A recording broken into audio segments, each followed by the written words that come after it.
The day Edith Halbrook nearly died in a Wyoming blizzard wasn't the day she saved that child. It was the day 20 hardened cowboys learned what real strength looked like. But we're getting ahead of ourselves. This story begins 6 months earlier when a woman everyone called worthless proved them all wrong. Before you hear how it ends, I need you to hear how it started. In a town that forgot her name, on a night when one man saw what nobody else could. Stay with me until the end. Hit that like button and drop a comment with your city so I can see how far Edith's story travels. Now, let's go back. The knock came just after sunset, 3 sharp raps that rattled the warped doorframe of Edith Halbrook's boarding house room. She'd been darning the same sock for 20 minutes, her thick fingers working the needle through wool that had been repaired so many times the original fabric barely existed anymore. The knock startled her enough that she pricked her thumb, a bright bead of blood welling up against the calloused skin. Nobody knocked on her door. Not the landlady, Mrs. Pritchard, who slid the rent notices under the gap at the bottom. Not the other boarders who pretended she didn't exist when they passed her in the narrow hallway. Not the townspeople of Stillwater, Wyoming, who'd long ago decided that Edith Halbrook, heavy-set, plain-faced, 34 years old and unmarried, wasn't worth their time. The knock came again, harder this time. Edith set down the sock and stood, her knees protesting. The room was barely 10 feet square, containing a narrow bed, a chest of drawers with a cracked mirror, and a single chair positioned by the window. She'd lived here for 6 years, ever since her aunt died and left her with nothing but a trunk of old clothes and a reputation for being difficult. She wasn't difficult. She just didn't smile when men made jokes at her expense. "Who is it?"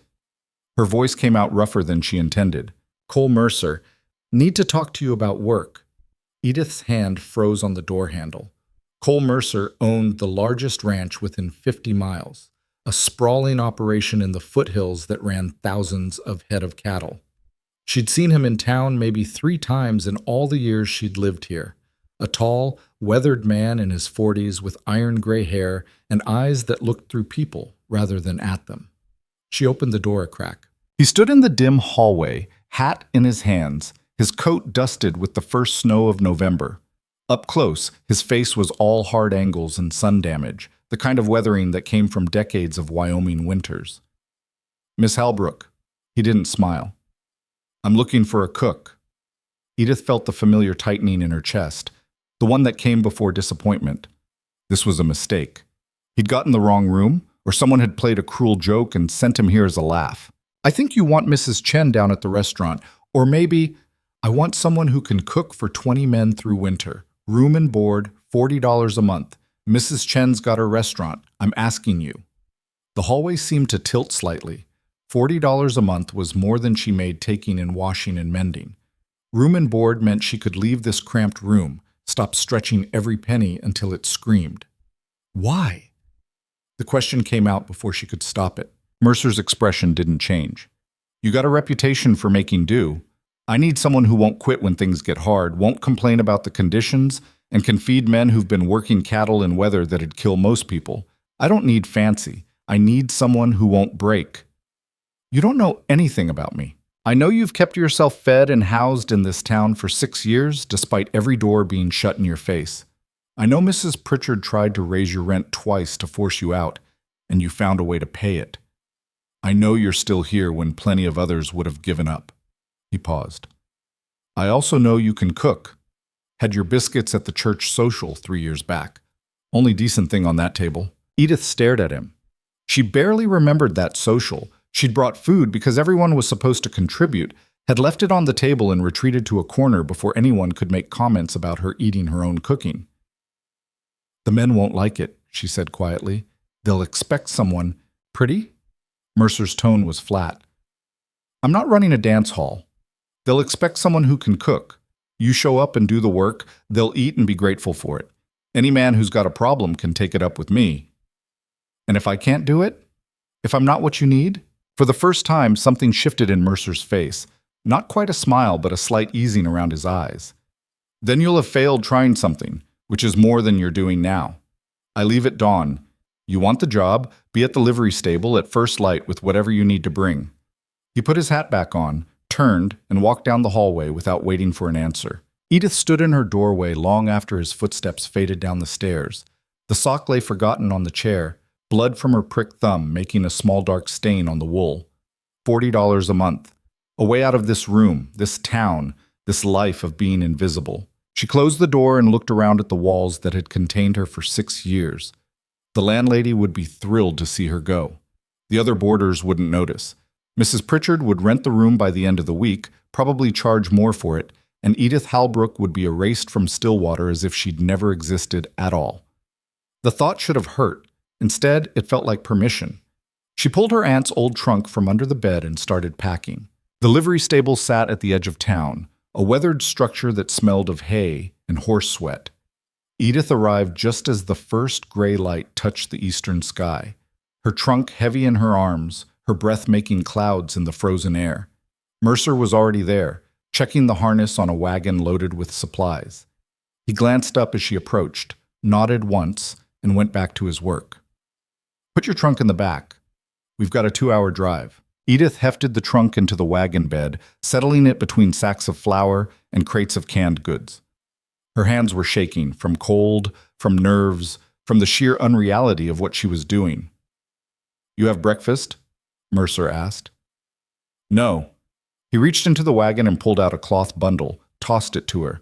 Inside was thick bread, hard cheese, and 2 apples that had seen better days. "Eat while we ride. Going to be a long day." They left Stillwater as the town was waking up, the wagon wheels crunching through fresh snow. Edith sat on the hard bench seat, eating the bread and cheese in small bites while Mercer drove in silence. The road, if you could call it that, wound through open prairie that gradually gave way to rolling hills and scattered pine forests. "The ranch is another 40 miles past where we're going," Mercer said after an hour of silence. "Too far to bring the whole crew in for supplies, too far to expect men to come and go. So they stay put from first snow to spring thaw. We've got a line camp in the foothills, bunkhouse, barn, storage shed. Keeps men close to the winter grazing range." "How many men?" 20. Some are year-round hands, some are seasonal. Most are decent enough if you treat them fair. Some are rough. None of them are soft. Edith watched the landscape slide past. "And they're expecting me?" "They're expecting a cook. I told my foreman I was hiring someone, didn't tell him who." "Why not?" Mercer was quiet for a moment.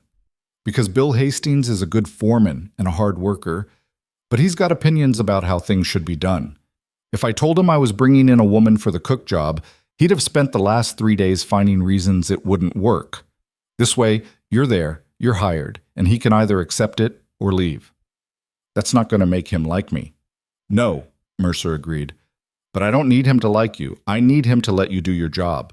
The sun was fully up now, weak winter light turning the snow-covered ground into a glare that made Edith's eyes water. She pulled her shawl tighter and tried to imagine what she was riding toward. 20 men in a remote camp, a job she'd never done on this scale, and a foreman who was going to resent her from the moment she arrived. "Why did you really ask me?" she said quietly. Mercer didn't answer right away. When he did, his voice was thoughtful, almost careful.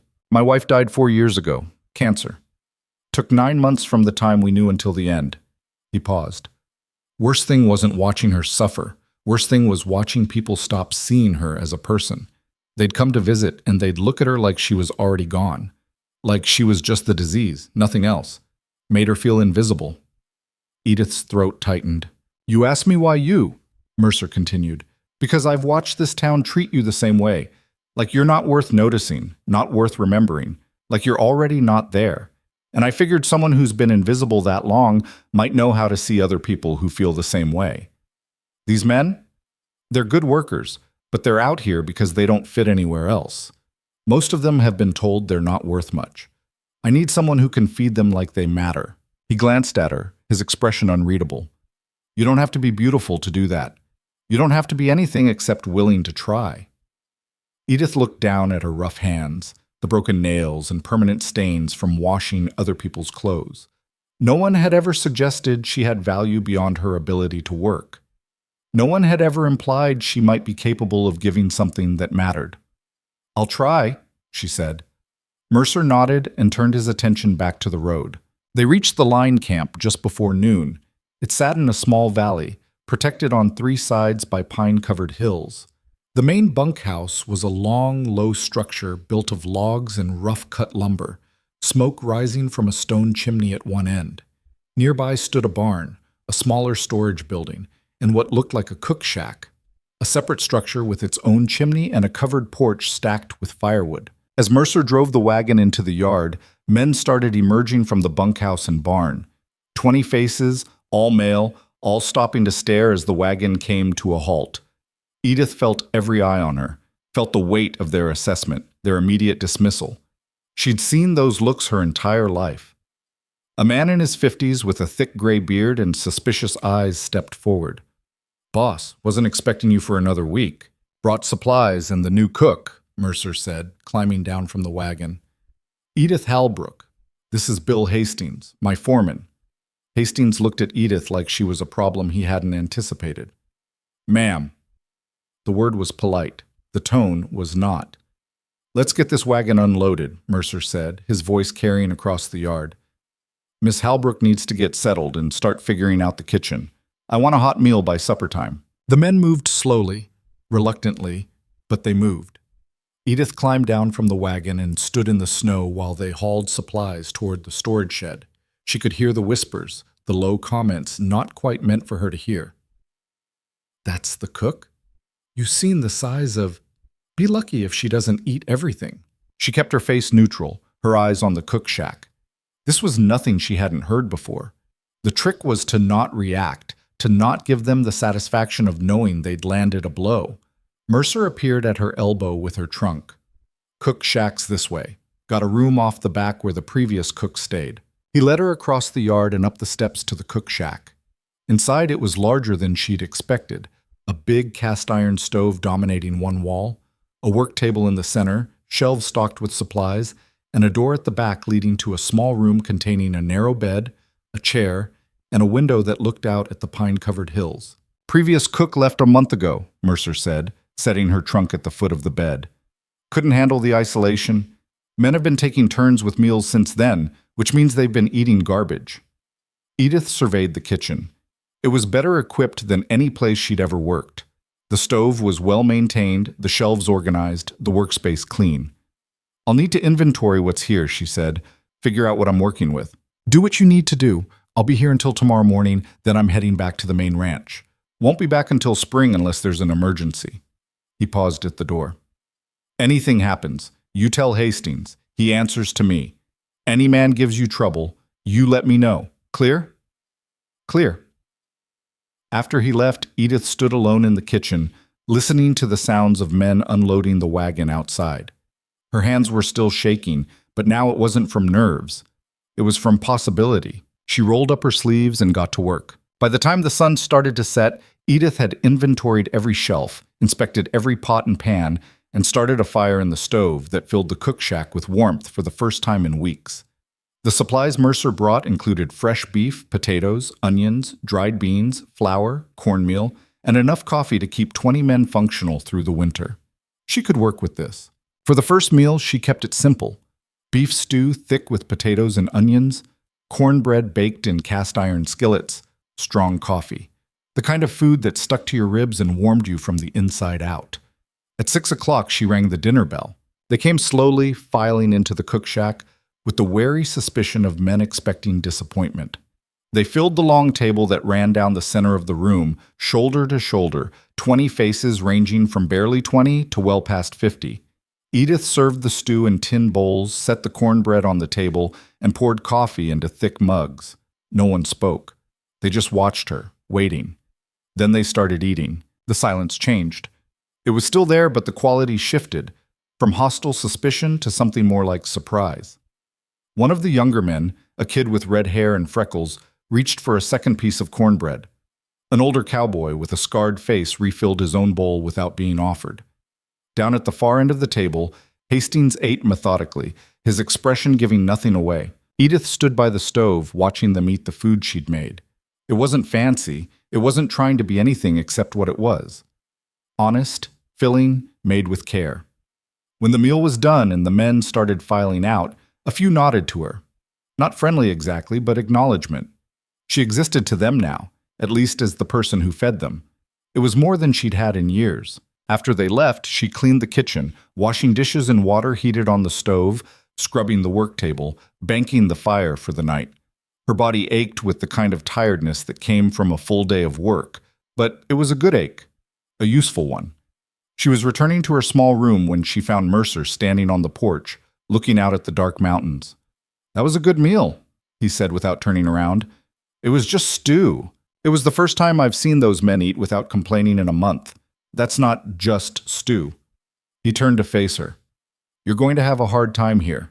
Some of these men are going to test you, try to break you down. Hastings is going to find fault with everything you do because he wanted someone else for this job. And the isolation is real.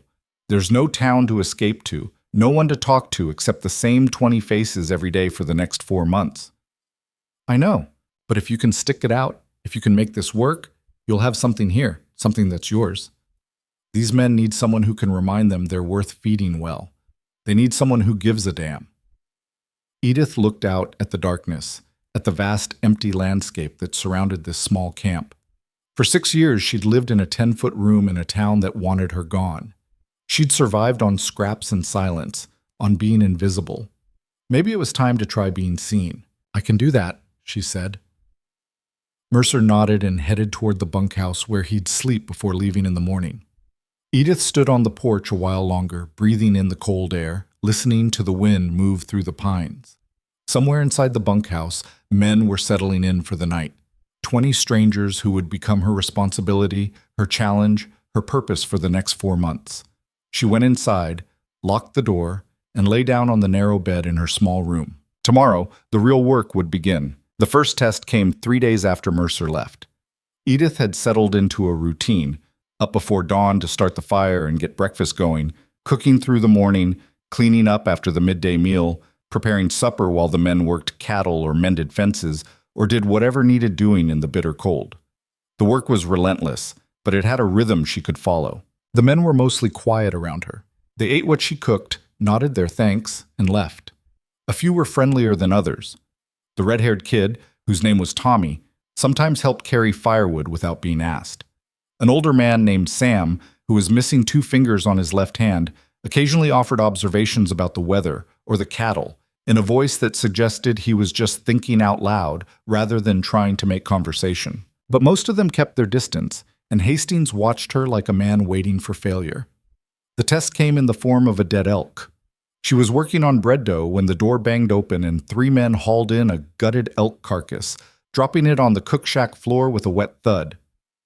"There's your meat cook," one of them said, a lean man in his 30s named Garrett who had a reputation for starting trouble. "Figure you can handle butchering?" Edith looked at the elk, then at Garrett. The animal had been gutted in the field, but it was still a massive amount of work, skinning, quartering, cutting the meat into portions that could be cooked or preserved. This was a test. They wanted to see if she'd balk, if she'd ask for help, if she'd prove she couldn't handle the job. "Get it off my floor," she said evenly. "I need it hung in the cold storage before I can work on it properly." Garrett's eyebrows went up.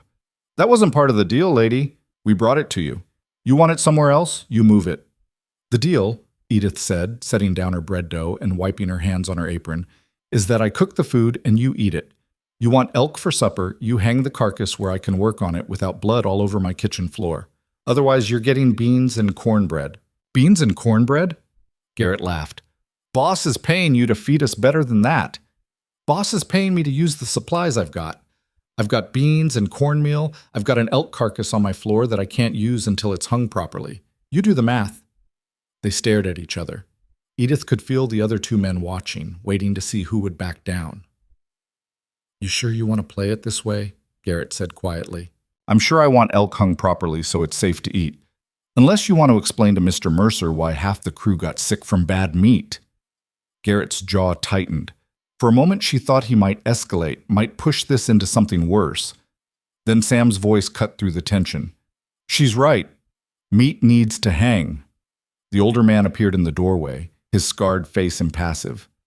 "You know that, Garrett. Stop being stupid and help me get it to the cold storage." The moment stretched.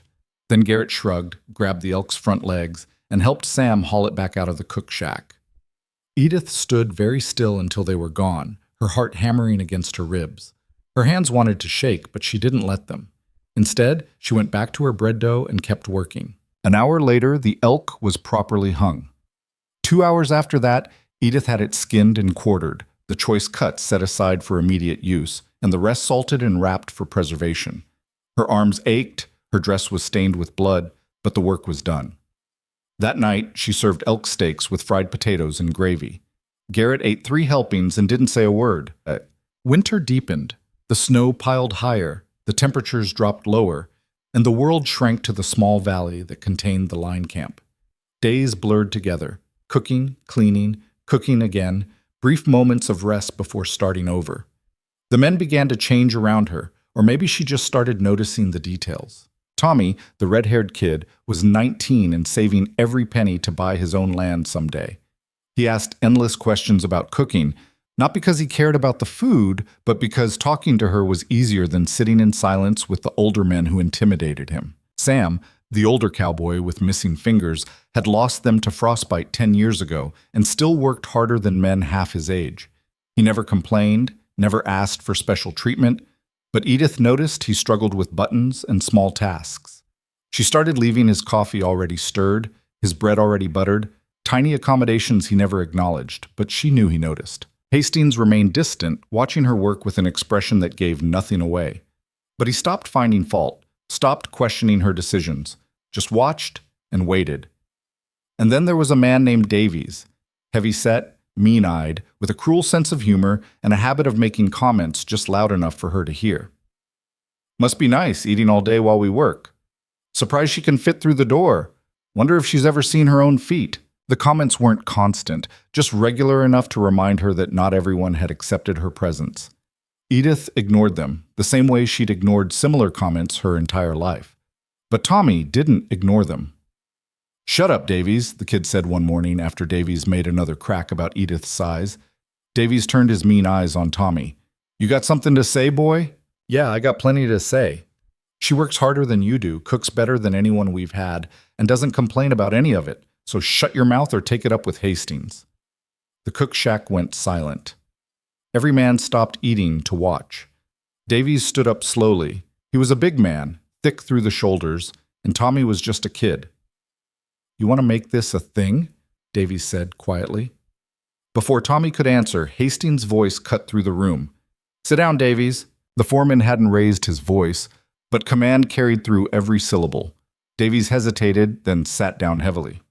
"Anyone else got complaints about the cook?" Hastings asked, looking around the room. No one spoke. "Good. Then finish eating and get to work. We've got fence repairs to do before the next storm hits." The men filed out, tension still thick in the air. Edith stood by the stove, carefully not looking at anyone. After they left, Hastings lingered at the door. "You've been doing good work," he said without looking at her. "Better than I expected." It wasn't quite an apology, but it was acknowledgement. From Hastings, that was significant. "Thank you," Edith said. He nodded and left. That night, Edith lay in her small room and listened to the wind howl outside. 2 months into the winter, and she was still here, still working, still proving she could do this. For the first time in years, she felt something that might have been pride. The nights were the hardest. During the day, Edith had work to focus on, meals to prepare, supplies to manage. The constant rhythm of feeding 20 men who burned through calories like fire through kindling. But at night, alone in her small room, the silence pressed in. She'd been alone most of her life, but loneliness in a boarding house full of people who ignored you was different from loneliness in a remote camp surrounded by mountains and snow. Here, the isolation was absolute. There was nowhere to go, no escape, just the same walls and the same darkness, and the knowledge that this was her life now. Sometimes she read. She'd brought 3 books with her, and she rationed them carefully, a few pages each night. Sometimes she mended clothes or darned socks, keeping her hands busy to quiet her mind, and sometimes she just sat by the window and looked out at the stars. So bright and cold and distant, they seemed like they belonged to a different world entirely. On one of those nights, about 10 weeks into the winter, she heard footsteps on the cook shack porch. She tensed. It was well past midnight. The men should all be in the bunkhouse. A knock, soft and hesitant. "Miss Halbrook?" "It's Tommy. I'm sorry to bother you, but Sam's real sick." Edith grabbed her shawl and opened the door. Tommy stood there in the freezing night, his face pinched with worry. How sick? Fever. Chills. He's been coughing for days but said it was nothing, and now he can't hardly breathe. Hastings said to get you. Edith followed Tommy across the yard to the bunkhouse. Inside, the long room was dimly lit by a single lantern, and the smell of unwashed men and wood smoke was overwhelming. Sam lay on one of the bunks, his breathing ragged and labored, his face flushed with fever. Hastings stood nearby, his expression grim. Pneumonia, maybe. We've got some medical supplies, but nothing for this. Edith knelt beside the bunk, putting her hand on Sam's forehead. He was burning up.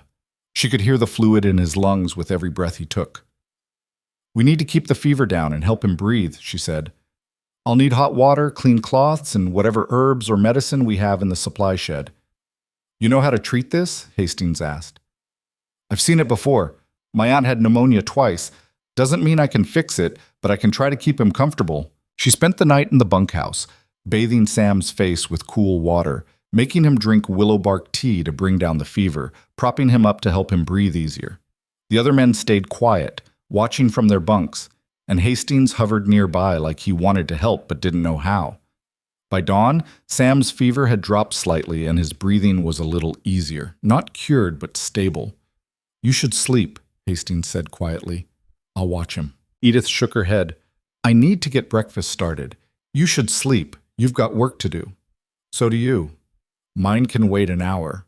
Hastings studied her, then nodded. Fair enough. She left Sam sleeping fitfully and returned to the cook shack to start the day's work, moving on 3 hours of sleep and sheer stubborn will. Over the next week, she split her time between the kitchen and the bunkhouse, monitoring Sam's condition, making sure he ate and drank, keeping watch over his fever.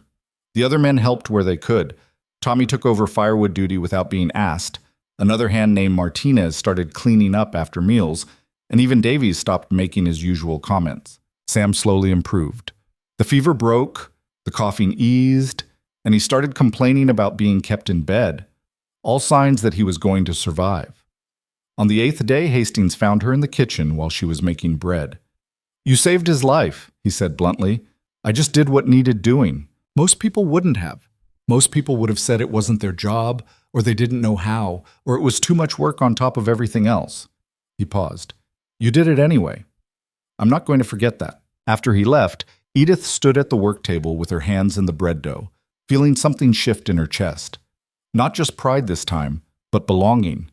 These men, rough, difficult, damaged in their own ways, were starting to see her not as an obligation or a joke, but as someone essential, someone who mattered. The thought was almost frightening in its unfamiliarity, but she held on to it anyway, kneading it into the bread along with the flour and water and salt, making something useful out of the rawest ingredients. That night, the men ate her bread and didn't leave a single crumb. The bread incident changed things in ways Edith didn't fully understand at first. It started small, men lingering after meals to ask if she needed anything from the storage shed, or mentioning in passing that the hinges on the cook shack door were squeaking, and maybe someone should fix that. Tommy started showing up every morning to help carry water from the pump, even though she'd never asked. Martinez, a quiet man in his late 20s who rarely spoke to anyone, began leaving firewood stacked neatly by the stove instead of just dumping it on the porch. Even Davies stopped making comments. He didn't apologize, didn't acknowledge the shift, but the cruel observations dried up, and he started eating his meals in silence like everyone else. Hastings noticed. She could tell by the way he watched the interactions during meals, his weathered face thoughtful, like he was reassessing something he'd already decided about. Sam recovered slowly, returning to light work after 2 weeks and regular duties after 3. He never thanked Edith directly for nursing him through the pneumonia, but he started doing small things, sharpening her kitchen knives without being asked, repairing a broken shelf, bringing in extra firewood before storms hit. His way of saying what he couldn't put into words. The winter pressed on. January turned to February, and the snow kept falling, piling higher against the buildings, until the world became nothing but white and gray, and the dark shapes of pine trees against pale sky. The men worked when weather permitted and stayed inside when it didn't, and Edith cooked 3 meals a day, every day, without variation. She'd been at the line camp for 3 months when Cole Mercer showed up again. It was a clear morning in mid-February. The kind of day where the cold was so sharp it hurt to breathe. Edith was making biscuits when she heard horses outside, and through the window she saw Mercer riding into the yard with 2 pack horses loaded with supplies. Hastings came out of the barn to meet him, and they talked for a few minutes before Mercer headed toward the cook shack. He knocked once and came in, brushing snow from his coat. "Miss Halbrook." "Mr. Mercer." Edith wiped flour from her hands. "We weren't expecting a supply run until March." "This isn't supplies." "Well, not entirely." He glanced around the kitchen, taking in the organized shelves, the clean work surfaces, the smell of fresh biscuits in the oven. "Place looks good. Hastings says you've been doing solid work." "Hastings said that?" Not in those words exactly, but close enough. Mercer pulled off his gloves. "He also mentioned Sam nearly died of pneumonia and you kept him alive. That true?" "I did what I could. Sam's tough. He did most of the work himself." Mercer's mouth twitched in something that might have been amusement. "Hastings also said you handled Garrett when he tried to test you with that elk, and that the men have stopped complaining about the food entirely. Says morale's better than it's been in years." Edith didn't know what to say to that. Compliments made her uncomfortable, always had. They felt like setups for disappointment. "I'm just doing the job," she said finally. "You're doing more than the job. That's why I'm here." Mercer reached into his coat and pulled out an envelope.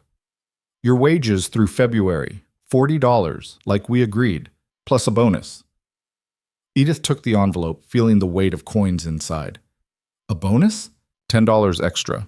Hastings recommended it, said you've earned it 3 times over. She stared at the envelope.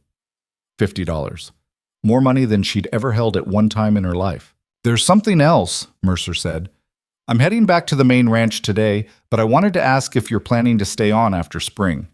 The line camp closes in April, but I've got year-round work at the main house if you want it. Same wages, better quarters, and you'd only be cooking for the permanent crew, about 8 men instead of 20. "You're offering me a permanent job?" "I'm offering you a choice. You can take the year-round position, or you can finish out the winter here and we'll part ways with good references. Either way, you've proven yourself." Edith set the envelope on the work table. "Can I think about it?" "Take all the time you need. Let me know before April." He pulled his gloves back on. "One more thing. I brought coffee and sugar, and I've got a side of beef in one of those packs. Fresh meat. Figured the men would appreciate it." "They will." After Mercer left, Edith stood alone in the kitchen with $50 in an envelope and the knowledge that she had options now. Choices. A future that extended beyond the next meal, the next day, the next week. It should have felt like freedom.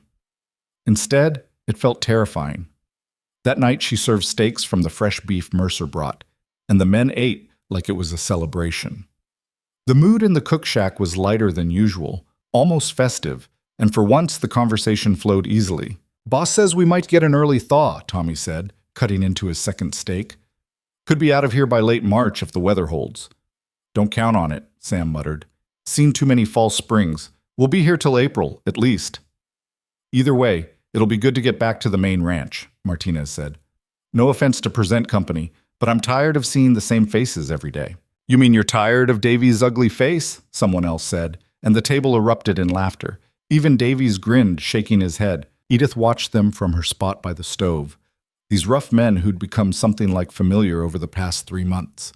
She knew their eating habits now, their preferences and complaints. Knew that Tommy liked his coffee sweet, that Sam couldn't handle spicy food anymore, that Martinez had a weakness for anything with molasses in it. Knew their moods, their patterns, the way they moved through the day. She'd become part of their rhythm, and they'd become part of hers. After the meal ended and the men filed out, Hastings stayed behind. "You did good today," he said, putting his empty plate in the wash basin. "Mercer tell you about the job offer?" "He did." "You thinking about taking it?" Edith started scrubbing plates. "I don't know yet." Hastings was quiet for a moment. "I wasn't sure about you when you first got here. Thought the boss made a mistake bringing in someone who couldn't handle the work or the isolation. I was wrong about that." She looked up at him, surprised.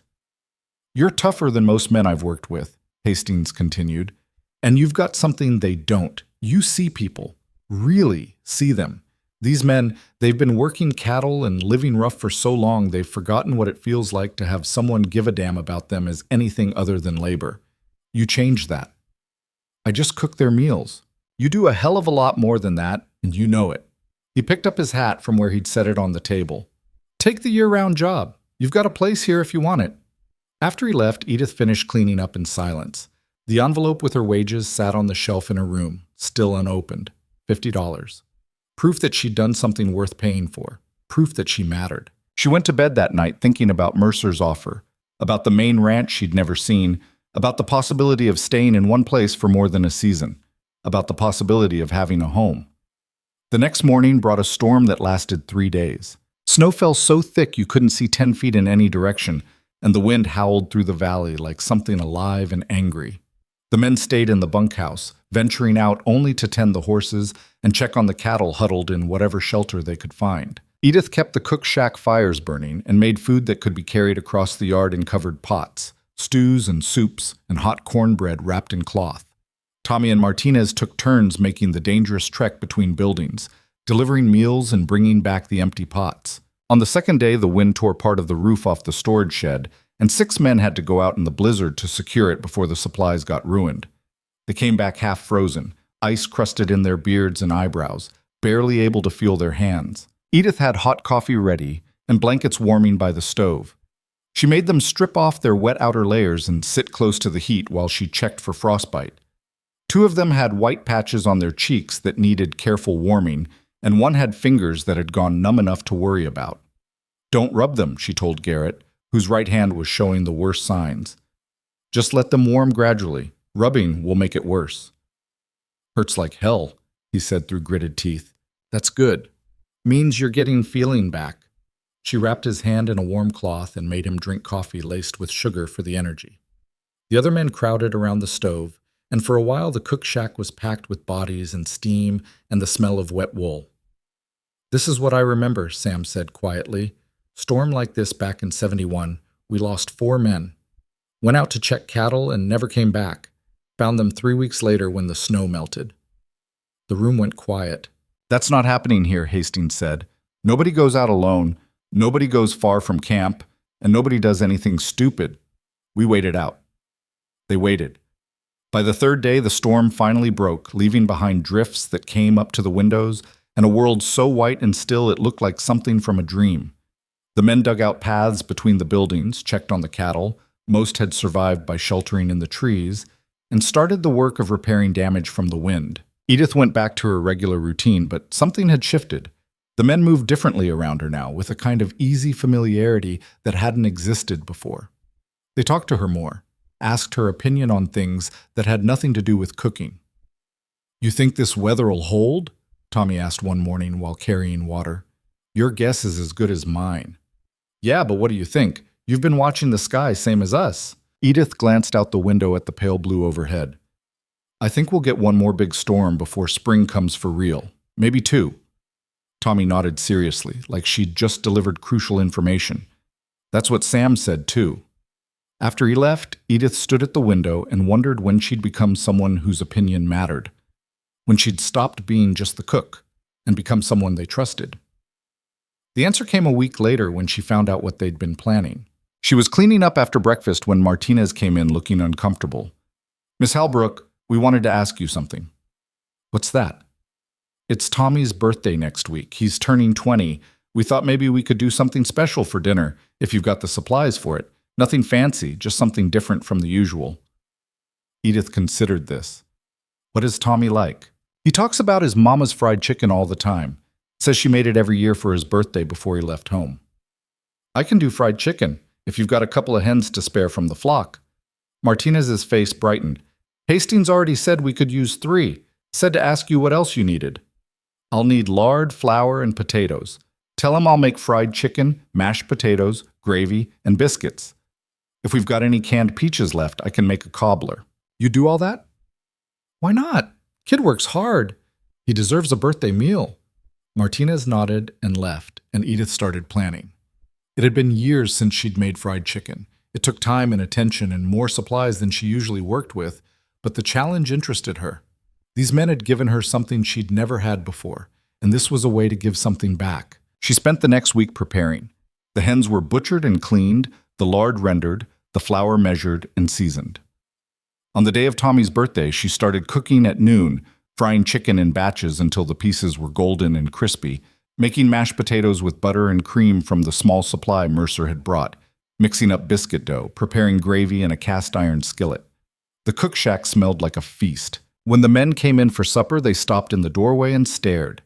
The table was loaded with food, platters of fried chicken, bowls of mashed potatoes, gravy boats, biscuits piled high, and a cobbler still warm from the oven. Tommy's eyes went wide. "Is this all for happy birthday?" Edith said. For a moment, the kid looked like he might cry. Then he grinned, wide and genuine. "Thank you, Miss Halbrook. I can't—" "Sit down and eat before it gets cold," she said. They ate like men who'd been starving, going back for seconds and thirds, talking and laughing in a way that filled the cook shack with noise and warmth. Hastings sat at the head of the table, and at one point he caught Edith's eye and gave her a small nod of approval. After the meal, the men pulled out a harmonica, and someone started playing, and others joined in singing songs Edith half recognized from saloons and trail drives. It wasn't elegant or refined, but it was real. Rough voices singing off-key, hands clapping out of rhythm, the kind of celebration that happened when people forgot to be guarded. Tommy pulled her aside after the music ended. "My mama used to make chicken just like this. I haven't had it since I left home 4 years ago. I didn't think I'd ever have it again." "Your mama taught you well to remember it so clearly," Edith said. "She died 2 years after I left. Never got to tell her how much I missed her cooking." He looked down at his boots. "Thank you for making this. It felt like she was here, just for a little while." After he walked away, Edith stood alone in the kitchen and felt something crack open in her chest. All these men, carrying their losses and loneliness like invisible weight, trying to survive in a world that didn't care whether they made it or not. And she'd given one of them, just for one evening, a moment of feeling like he belonged somewhere, like he mattered. It was the same thing they'd been giving her all winter. That night, lying in her narrow bed, Edith made a decision. She'd take Mercer's offer. She'd stay on at the main ranch after the line camp closed, keep cooking for these men or others like them, keep building something that felt like purpose. For the first time in her life, she had a reason to stay instead of reasons to leave. The last week of February brought a thaw. The temperature rose above freezing for 3 days straight, and the snow started melting, turning the yard into a sea of mud and slush. The men worked harder, knowing the fall spring wouldn't last, repairing equipment and moving cattle to better grazing while they had the chance. Edith worked harder too, feeding them bigger meals to fuel the increased labor, doing laundry and melted snow water, keeping the fires burning hot enough to dry clothes and warm frozen bodies. She was hanging wet laundry on lines strung across the cook shack porch when she heard shouting from the direction of the barn. Something in the tone made her drop the shirt she was holding and run toward the noise. A crowd of men had gathered near the corral, and in the center of it, Garrett and Davies were facing each other with fists raised. Both had blood on their faces, and Davies was breathing hard, his eyes wild with anger. "I said you're a goddamn liar," Davies snarled. "And I said you're the one who's been stealing from the supply shed," Garrett shot back. "Everyone else is too scared to call you on it, but I'm not. You don't know what you're talking about. I know we're missing coffee and tobacco and other supplies that should have lasted another month. I know you've been sneaking out there at night, and I know you're selling it to trappers when they pass through." Davies lunged, and Garrett met him halfway. They crashed together, fists flying, grappling in the mud while the other men shouted. Hastings pushed through the crowd. "Break it up! Both of you, stop!" Neither man listened. They were too far gone, too caught up in whatever grudge had been building all winter. It was Sam who finally separated them, stepping between the fighters with his scarred face set in hard lines. "Enough! You want to kill each other? Do it somewhere else. This is still a working ranch." Davies spat blood into the mud. "He's calling me a thief." "Because you are one," Garrett said. "We'll sort this out," Hastings said. "Right now, both of you get cleaned up and cool off. Davies, you're coming with me to check the supply inventory. If Garrett's wrong, we'll deal with that. If he's right, we'll deal with that too." The crowd dispersed slowly, men muttering to each other as they headed back to work. Edith stood on the edge of the group, her hands still damp from laundry water, watching as Hastings marched Davies toward the storage shed. Tommy appeared beside her. This has been coming for weeks. Davies has been acting strange, sneaking around. I thought maybe he was just restless from being cooped up. But stealing from the supplies, that's serious. What'll happen to him? Depends on what Hastings finds. If he's been stealing, he'll get sent down the mountain soon as the roads are passable. Nobody tolerates a thief in a camp like this. Can't trust a man who steals from his own crew. They found the proof an hour later, a stash of coffee, tobacco, sugar, and other supplies hidden under Davies's bunk, along with money that clearly came from selling to trappers and traders passing through the area. Hastings fired him on the spot. "Pack your things," the foreman said, his voice cold. "You're leaving first thing tomorrow. I'll give you enough supplies to get you to the nearest town, and then you're on your own." Davies's face went red, then white. "You can't do this.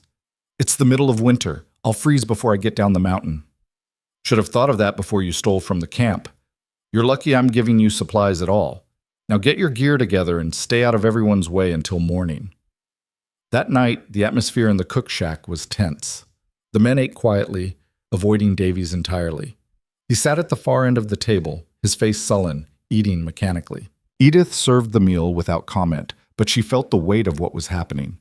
Davies had been cruel to her, had made her life harder with his constant comments, but sending a man out into the Wyoming winter alone was essentially a death sentence. After everyone else had left, she found Hastings checking supplies in the storage shed. "Is there another way?" she asked quietly. "Another way to what?" "To handle Davies, sending him out alone. He made his choice when he decided to steal. Actions have consequences." "I know that. But does the consequence have to be dying in the snow?" Hastings turned to look at her, his expression hard. "You of all people should want him gone. He treated you worse than anyone." "That doesn't mean I want him dead." "Then what do you suggest? Keep him here after he's proven he can't be trusted? Let him think there's no price to pay for betraying the crew." Edith didn't have a good answer. Hastings was right. Davies had made his choice, and in a place like this, trust was everything. A man who would steal from his own crew was a danger to everyone, but the thought of sending him out alone still sat wrong. "Give him a horse," she said finally, "and enough supplies to make it to town safely. Don't just send him to die." Hastings studied her for a long moment. "You've got a soft heart for someone who's been treated as hard as you have." "Maybe, but I've also been desperate enough to do stupid things. Maybe not stealing, but other things. I don't want to be the reason someone doesn't get a chance to do better." The foreman sighed. "Fine, he gets a horse and full supplies, but he's still leaving at first light, and he's never working for Mercer Ranch again. That's fair?" Davies left the next morning just as the sun came up, riding down the mountain trail with enough food and gear to reach the nearest town. He didn't thank anyone, didn't apologize, just mounted up and rode away without looking back. The crew watched him go in silence. "Good riddance," someone muttered. But Edith noticed that several of the men looked uncomfortable, like they were thinking about their own mistakes, their own moments of weakness that could have ended the same way. After Davies left, the crew settled into a new rhythm. With one fewer mouth to feed and one fewer source of tension, the atmosphere lightened noticeably. Men joked more easily, worked with less edge to their movements, and the cook shack felt less like neutral territory and more like common ground. March arrived with freezing rain that turned everything to ice. The men couldn't work outside without risking broken bones, so they stayed close to the buildings, mending tack and equipment, playing cards in the bunkhouse, going stir-crazy from inactivity. Edith found herself with more visitors than usual. Tommy would wander into the cook shack mid-morning to help prep vegetables, not because she needed the help, but because he needed something to do. Sam started showing her how to sharpen knives properly, teaching her the angle and pressure that made the difference between adequate and excellent. Even Martinez, who rarely said more than a few words, began sitting at the work table while she baked, just for the company. "You ever think about what you'll do after this?" Martinez asked one afternoon while she was making bread. "After what?" "After the winter. After the camp closes." "You staying with Mercer's crew?" Edith kneaded the dough, considering. "I'm thinking about it. He offered me year-round work at the main ranch." "You should take it. You're good at this. Better than anyone we've had." "I just cook food." Martinez shook his head. "No, you don't. You make this place feel less like exile and more like somewhere a man can actually live. That's worth more than you think." He left before she could respond, and Edith stood alone with her hands in the dough, thinking about his words. She'd never considered that what she did had value beyond the immediate function of feeding people. But maybe that was the point. Maybe the real work wasn't the cooking at all, but the space she created where men who'd been told they were worthless could remember they were human. The ice storm lasted 5 days. On the 6th day, the temperature dropped below zero, and everything froze solid, turning the camp into a landscape of crystalline beauty and deadly surfaces. The men ventured out carefully, spreading ash and sand on the walkways to create traction, checking the animals in slow, cautious movements. Edith was pulling bread from the oven when she heard shouting outside. Not angry shouting, but urgent, panicked. She dropped the bread pan and ran to the door. Hastings was there, his face grim. "We've got a problem. Family came through about an hour ago, heading down from the high country. Their wagon broke an axle on the ice about 2 miles from here. They've got a sick kid with them, and the father's asking for help." "What kind of sick?" "Fever," he said. "Won't stop crying. The mother's beside herself." Edith grabbed her coat. "I'm coming with you." "It's dangerous out there. The ice." "I know about ice. I'm coming." Hastings didn't argue. He gathered 4 other men, including Sam and Garrett, and they saddled horses with special cleats hammered into the shoes for traction. Edith had never ridden a horse in her life, but Sam helped her mount behind him, and they set out across the frozen landscape. The 2 miles felt like 20. The horses moved slowly, carefully, picking their way across ice that reflected the pale sun like broken glass. Edith held tight to Sam's coat and tried not to think about what would happen if they fell. They found the wagon tilted at an angle in a shallow ravine, one wheel completely gone, the axle cracked. A man in his 30s stood beside it, his face raw from cold and worry. A woman sat in the wagon bed, holding a bundle of blankets that was crying weakly. "Thank God," the man said when he saw them. "My daughter, she's burning up. We've been stuck here since yesterday. I didn't know what to do." Edith slid off the horse and nearly fell on the ice, but Garrett caught her arm. She made her way to the wagon, climbing up carefully. The woman looked up at her with exhausted, desperate eyes. "Please, she won't stop crying. I can't get the fever down." Edith pulled back the blankets. The child was maybe 3 years old, her face flushed bright red, her breathing fast and shallow. When Edith touched her forehead, the heat was shocking. "How long has she been like this?" 2 days.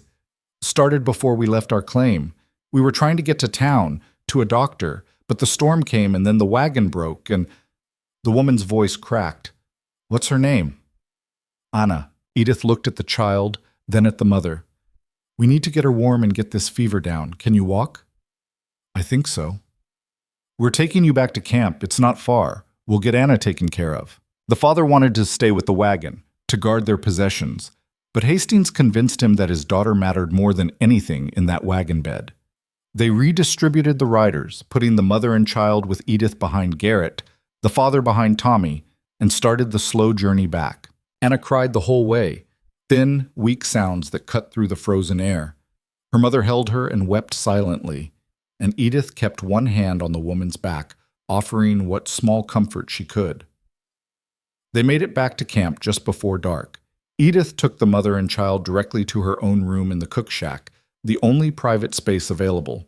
She stoked the fire in the small stove until the room was almost too warm, then started working on bringing down the fever. The mother, whose name was Margaret, sat on the edge of the narrow bed and watched with hollow eyes while Edith stripped Anna down to her underclothes and bathed her with cool water. "What if she dies?" Margaret whispered. "She's not going to die. Not if I can help it." Edith spoke with more confidence than she felt, but sometimes confidence was what people needed to hear. She made willow bark tea, coaxing small sips into Anna's mouth. The child fought weakly, but Edith was patient, persistent, getting liquid into her bit by bit. The fever stayed high through the night, and Edith didn't sleep, just kept bathing Anna with cool water, making her drink, monitoring her breathing. Margaret dozed fitfully in the chair, jerking awake every time Anna made a sound. Somewhere around 3 in the morning, Tommy knocked softly on the door. "Miss Halbrook? Brought some broth. Thought the mother might need to eat." Edith took the bowl gratefully. "Thank you." "How's the little one?" "Still fighting." Tommy nodded and left, and Edith coaxed Margaret into drinking half the broth before the woman fell back asleep, exhausted beyond endurance. The fever broke just before dawn. One moment Anna was burning hot, restless, and whimpering, and the next she went still. Edith's heart stopped, thinking the worst, but then she felt the child's forehead and realized the heat was fading. The fever was breaking. She bathed Anna one more time with cool water, wrapped her in fresh blankets, and finally let herself sit down. Margaret woke an hour later, immediately reaching for her daughter. When she felt Anna's cooler skin, she started crying, not the silent tears from before, but deep, wrenching sobs of relief. "Thank you," she gasped. "Thank you, thank you." "She's not out of it yet," Edith said quietly. "The fever broke, but she's weak. She needs rest and food and warmth. You both do." Over the next 3 days, Anna slowly recovered. Edith fed her broth and soft bread, kept her warm, and watched the color return to her small face. Margaret stayed close, helping in the kitchen when she could, grateful for something to do with her hands. The father, whose name was Robert, worked with the men to repair the wagon axle. It took 2 days of careful work in the frozen conditions, but they got it done, and Hastings declared it safe for travel. "We can't pay you," Robert said to Edith on the morning they were leaving. "Everything we have is tied up in the claim, and the supplies in that wagon. But if there's ever anything, you don't owe me anything. Just get your family to town safely." Margaret hugged her, hard and fierce. "You saved her life. I won't forget that." After they left, the camp felt strangely quiet. The men went back to their regular work, and Edith returned to her usual routine, but something had shifted. She could feel it in the way the men looked at her now, not just with respect, but with something deeper. Trust, maybe. Or recognition that she'd proven herself in ways that went beyond cooking meals. That night, Hastings came to the cook shack after supper. "You did good with that family. That little girl would have died out there if we hadn't brought them in. And she would have died here if you hadn't known what to do. I just did what needed doing. That seems to be your answer to everything." Hastings pulled out a chair and sat down, which he rarely did. "I wanted to talk to you about something. Cole Mercer's coming back in 2 weeks to check on things before the final push to spring. When he gets here, I'm recommending he increase your wages. What you've done this winter is worth more than $40 a month." "You don't have to do that." "I know I don't have to. I'm doing it because it's right." He paused. "You've changed this crew, made them better. That matters." After he left, Edith stood in the empty kitchen and let herself feel it, the accomplishment, the recognition, the knowledge that she'd done something that mattered to people who mattered. 2 weeks later, Mercer arrived just as Hastings predicted. He brought more supplies, news from the main ranch, and an offer that took Edith completely by surprise. "Hastings tells me you've been exceptional," Mercer said, sitting in the cook shack with coffee steaming between his hands. "He's recommending I raise your wages to $60 a month for the year-round position, and I'm inclined to agree." $60. Edith's hands shook slightly. "That's generous." "It's fair, but there's more. I'm offering you a partnership of sorts. The main ranch house needs a head cook, someone who can manage the kitchen and oversee meals for the permanent crew and any guests.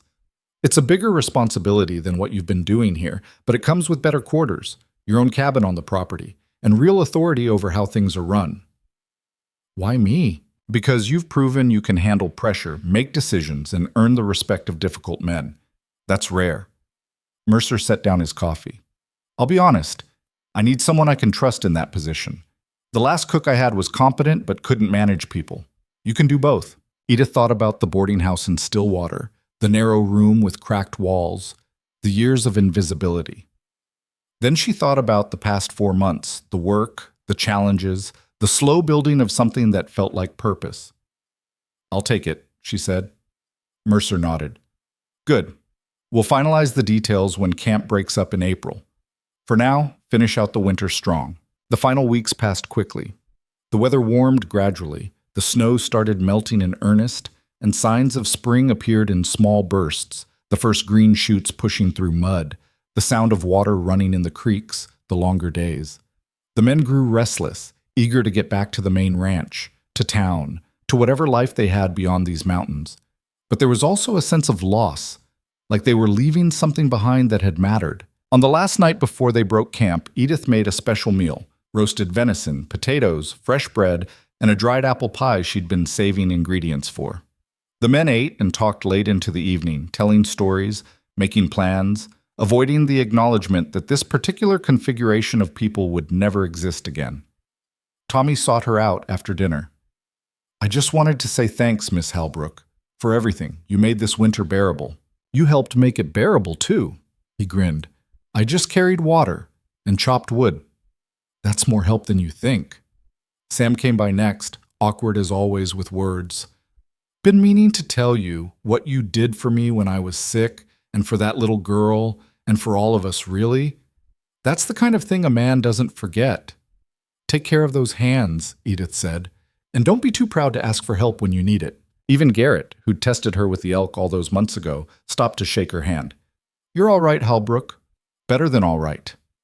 After everyone had gone, Edith cleaned the kitchen one last time, banking the fires, washing the last dishes, putting everything in order for the journey down the mountain.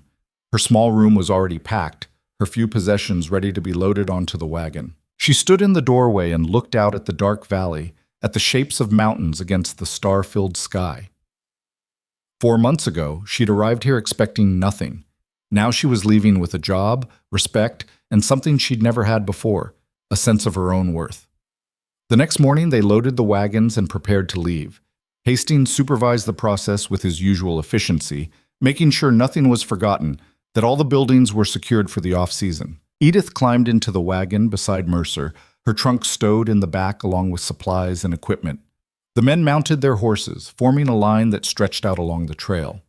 As they started down the mountain, Edith looked back once at the line camp, the bunkhouse, the barn, the cook shack where she'd spent 4 months learning what she was capable of.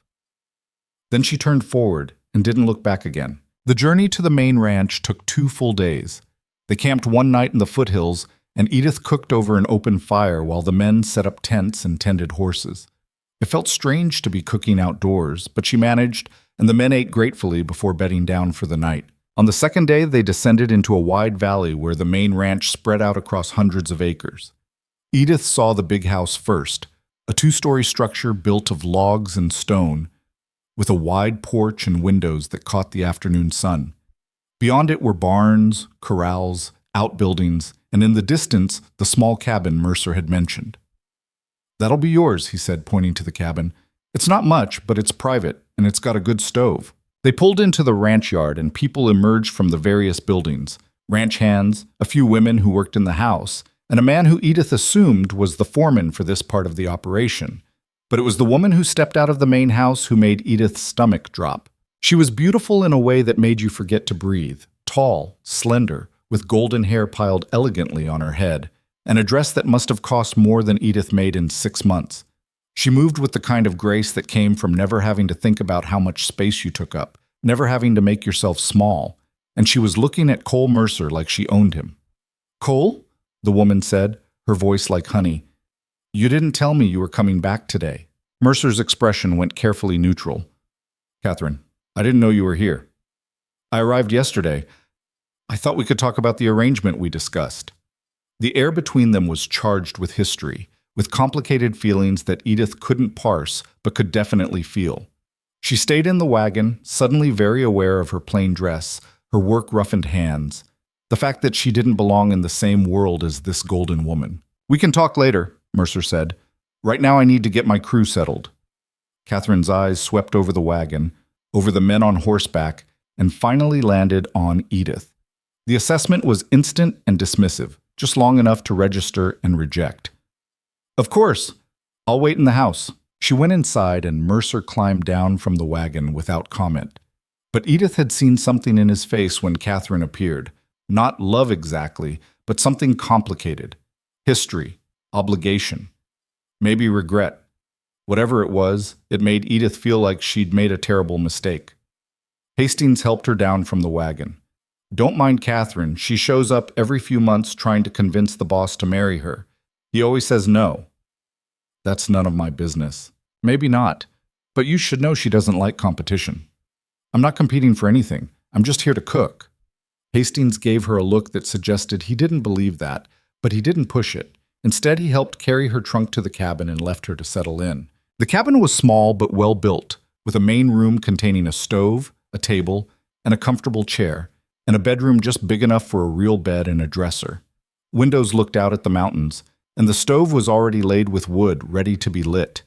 Edith unpacked slowly, putting her few belongings away, trying not to think about Catherine or the way Mercer's face had changed when he saw her. That evening, she reported to the main house kitchen to begin her new duties. The kitchen was 3 times the size of the cook shack, with a massive iron range, more pots and pans than she'd ever seen in one place, and shelves stocked with ingredients that made her head spin. A middle-aged woman with tired eyes and flour on her apron looked up when Edith entered. "You must be the new head cook. I'm Anne. I help with the prep work and cleaning." Edith Halbrook. Anne wiped her hands on her apron. "Mr. Mercer said you'd be taking over the cooking duties starting tomorrow. Tonight's meal is already planned. Mrs. Ashford is dining with him." "Mrs. Ashford?" "Catherine Ashford. She's a widow from back east, owns property near Denver. She and Mr. Mercer have known each other for years." Anne's tone suggested she had opinions about Catherine, but was too professional to voice them. Edith helped with the final preparations for dinner, watching how the kitchen operated, learning the rhythms.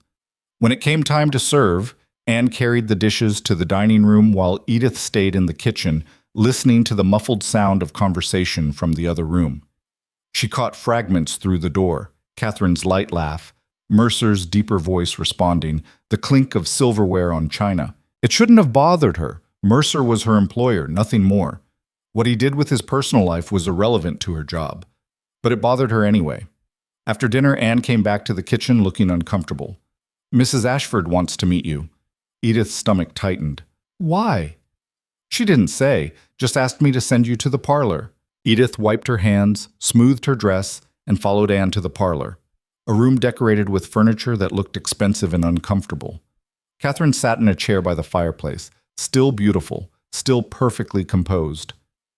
"You're the new cook," Catherine said. It wasn't a question. "Yes, ma'am."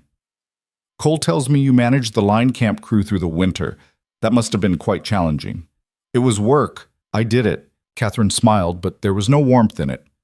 "I'm sure you did. Cole has always had a soft spot for strays, people who need rescuing." She paused. "But you should understand something. This ranch and everything on it will eventually belong to me. Cole and I have an understanding, even if he's been slow to formalize it. When we do marry, I'll be making changes, hiring my own staff, people I know and trust." The message was clear. Edith wouldn't be part of those plans. "I understand," Edith said quietly. "Good. I'd hate for there to be any confusion about where things stand." Edith left the parlor, walked back to her cabin in the dark, and sat on the edge of her bed with her hands shaking. She'd been foolish to think this could last. Foolish to believe she could build something permanent, something that belonged to her. Catherine was right. Edith was just a stray, someone Mercer had taken pity on, and when he moved on to his real life with his beautiful widow, there wouldn't be a place for the fat cook he'd hired out of charity. She should leave, pack up her things, take what wages she was owed, and disappear before the humiliation got worse. But where would she go? Back to Stillwater? To another boarding house, another 10-foot room, another life of being invisible? Edith sat in the dark cabin and felt the weight of all her years pressing down. Every insult, every dismissal, every moment of being told she didn't matter. Maybe Catherine was right. Maybe that's all she'd ever be. She didn't sleep that night. Instead, she sat by the window watching the stars wheel overhead, trying to decide if she had the strength to start over somewhere else, or if she should just accept whatever scraps this life was willing to give her. By dawn, she still didn't have an answer, but she had work to do, so she dressed, splashed cold water on her face, and walked to the main house kitchen. Anne was already there, kneading dough. "Morning, didn't expect you this early." "Couldn't sleep. Figured I might as well get started." They worked in companionable silence, and Edith tried to lose herself in the familiar motions, measuring flour, checking the fires, planning the day's meals. The permanent crew at the main ranch was smaller than the line camp crew had been, only 8 men plus Mercer and whatever guests he might have. Today, that meant cooking for 10, since Catherine was apparently staying. Breakfast was served at 7. Edith prepared eggs, bacon, biscuits, and gravy, then stayed in the kitchen while Anne carried the food to the dining room. Through the door, she could hear Catherine's voice, bright and cheerful, dominating the conversation. "Simply can't understand why you insist on staying out here, Cole. You could sell this place for a fortune and come to Denver. We'd have a real life there, not this endless work and isolation. Mercer's response was too quiet to hear, but Catherine's laugh rang out, sharp and dismissive. The permanent crew ate in the kitchen, which was a relief. Edith served them and was gratified to see several familiar faces. Sam had signed on year-round, and Martinez was there too, along with a few others she recognized from the line camp.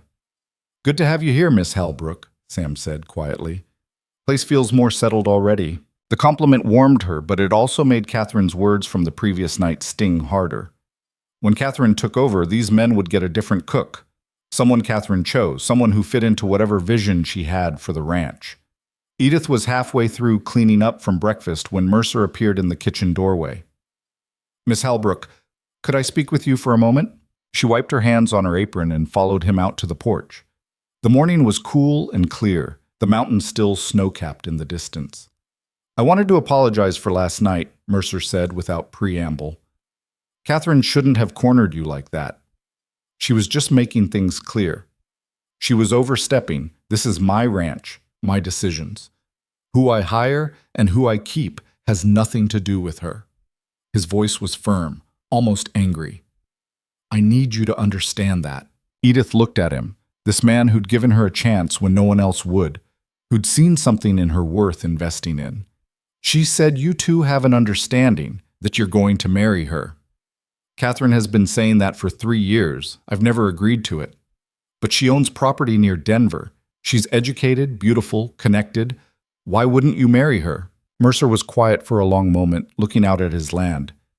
"Because I spent 22 years married to a woman I loved more than breathing, and when she died, a part of me died with her. I'm not interested in replacing her with someone who sees this ranch as an inconvenience and me as a means to social advancement." He turned to look at Edith. "Catherine thinks she can wear me down eventually, that if she keeps showing up and pushing, I'll give in. But I won't. This is my home. This life is what I chose. And I don't need anyone telling me it's not good enough." Then why do you let her keep coming back? "Because telling someone no doesn't always stop them from hearing yes."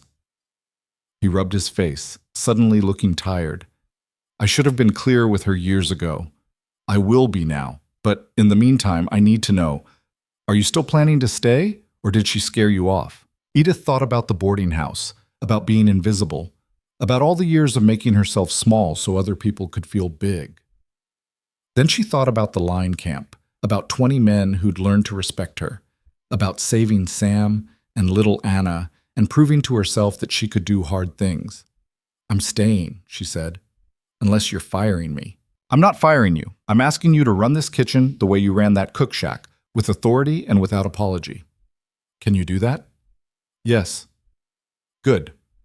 Then we're settled." He started to walk away, then paused. "One more thing. Catherine will try to undermine you. She'll make comments, try to make you doubt yourself or your place here. Don't let her. You've earned your position. Remember that." After he left, Edith stood on the porch and felt something shift inside her. Not confidence exactly, but something close to it. Determination, maybe. The knowledge that she had a right to be here, that she'd proven her worth, and that Catherine Ashford, beautiful, elegant, entitled Catherine, didn't get to take that away from her. She went back to the kitchen and got to work. Over the next few days, a pattern emerged. Catherine stayed at the ranch, sleeping in the guest room, taking meals with Mercer, trying to insert herself into the daily operations. She made suggestions about redecorating the house, complained about the roughness of the ranch hands, and found excuses to need Mercer's attention. And she made pointed comments to Edith whenever their paths crossed. "The biscuits were a bit dense this morning. I'm used to something lighter. Is this really the best cut of beef we have? In Denver, the quality is so much higher. You might consider hiring additional help. The work seems to be overwhelming you." Edith bore it in silence, refusing to react, refusing to give Catherine the satisfaction. But each comment landed like a small cut, and by the end of the 4th day she was exhausted from holding her composure. Anne noticed. "She's awful, isn't she, Mrs. Ashford?" "I don't know what you mean." "Yes, you do. She's been needling you since she got here." Anne dumped potato peelings into the scrap bucket with more force than necessary. "She does this every time she visits, finds someone she sees as competition and tries to break them down. Last year it was the housekeeper. Woman quit after 2 weeks of Catherine's comments. I'm not quitting. Good. Don't let her win. Anne paused. For what it's worth, your cooking is the best this kitchen has seen in years. The men actually look forward to meals now. That's worth something. That evening, Edith was preparing supper when she heard raised voices from the parlor. She tried to ignore it, tried to focus on her work, but Catherine's voice carried clearly. Being ridiculous, Cole. You can't seriously tell me you prefer this life to what we could have together? I've told you a dozen times, Catherine, I'm not interested in marriage. Not to you, not to anyone. Is it her? That cook? Because if you think... This has nothing to do with Miss Halbrook. This is about you refusing to accept an answer you don't like. I could make you happy. No. Mercer's voice was flat, final. You couldn't, because you don't want me, Catherine. You want the idea of me. You want a respectable widower with land and money who'll take you back east and let you play society hostess. That's not who I am. There was a long silence. Then Catherine spoke again, her voice cold and sharp. You're making a mistake. And when you realize it, don't come crawling back to me. I won't. Footsteps across the floor. A door slamming. Edith heard Catherine climb the stairs to the guest room, heard another door slam. She kept working, hands moving automatically through the familiar tasks, trying not to think about what she'd just heard, trying not to feel the small, traitorous spark of hope that had ignited in her chest. Catherine left the next morning without saying goodbye to anyone except Mercer, and even that was brief and icy. A hired wagon came to collect her and her luggage, and she swept out of the ranch house like a queen going into exile. After she was gone, the entire ranch seemed to exhale. Thank God, Anne muttered, watching the wagon disappear down the road. Maybe now we can have some peace. But peace didn't come immediately. The confrontation with Catherine had stirred something up in the ranch house, a tension that lingered in the air. Mercer was quieter than usual, spending long hours working outside, avoiding the house except for meals. Edith kept her distance, unsure of her footing. She cooked, managed the kitchen, developed menus that made use of the spring vegetables starting to appear in the garden. The work was good, satisfying, but she moved through it with a sense of waiting for the other shoe to drop. It dropped a week after Catherine left. Edith was in her cabin after supper, mending a dress, when she heard a knock. She opened the door to find Mercer standing there, hat in hand, looking uncomfortable. Can I come in? She stepped aside, suddenly very aware of how small the cabin was, how intimate the space felt with just the two of them in it. Mercer didn't sit. He stood near the door, turning his hat in his hands. I owe you an apology. And an explanation. You don't owe me anything. I do. Catherine's behavior toward you was unacceptable, and I should have shut it down immediately instead of letting it go on for days. He paused. I let her stay because I kept hoping she'd finally understand that I meant what I said. But instead, she took it out on you, and that's not fair. She was just protecting what she thinks is hers. I'm not hers. I've never been hers. He set his hat on the table and looked at Edith directly. I need to tell you something, and I need you to hear it clearly. When I hired you, it was because I thought you could do the work. That's still true, but it's become more than that. Edith's heart started beating faster. What do you mean? I mean, I've watched you this winter. Watched you handle men who tried to break you, watched you save lives, watched you build something real out of nothing but your own determination. And somewhere in all that watching, I started seeing you as more than just my cook. He stopped, choosing his words carefully. I'm not a young man. I'm set in my ways. I'm still grieving my wife, and I have no business feeling what I'm feeling, but I need you to know that it's there. Edith couldn't breathe. This couldn't be happening. Men didn't look at her this way. Men didn't choose her. You're my employer, she said weakly. I know, which is why I'm telling you this now, before anything changes. If you're not interested, nothing has to change. You keep your job, your cabin, everything stays the same. I'll never mention this again. He picked up his hat.